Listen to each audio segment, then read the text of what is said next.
Hello guys, അപ്പോൾ നമ്മുടെ വെള്ള ബോൺസായി ചെടിയിൽ പൂ വിരിഞ്ഞിട്ടുണ്ട് കേട്ടോ.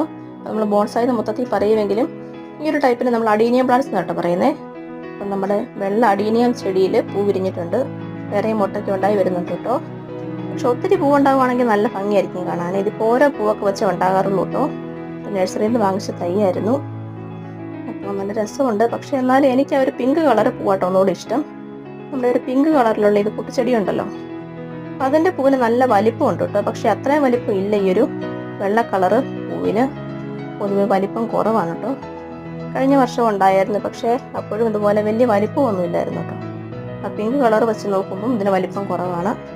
അപ്പോൾ എനിക്കൊന്നും കൂടി ഇഷ്ടം ഒരു പിങ്ക് കളർ പൂവാണ് കേട്ടോ. എങ്കിലും നല്ല ഭംഗിയുണ്ട് ഒരു പൂവാണെങ്കിലും നിൽക്കുന്ന കാണാൻ. ഇനിയിപ്പോൾ ഈ ഒരു പൂവൊക്കെ വാടി കഴിയുമ്പോഴേക്കോട്ടെ ഇനിയിപ്പോൾ അടുത്ത പൂവുണ്ടാകുന്നേ. അങ്ങനെ ഓരോ പൂവൊക്കെ കാണാറുള്ളൂ ഇതിൽ. എങ്കിലും നല്ല ഭംഗിയുണ്ട്.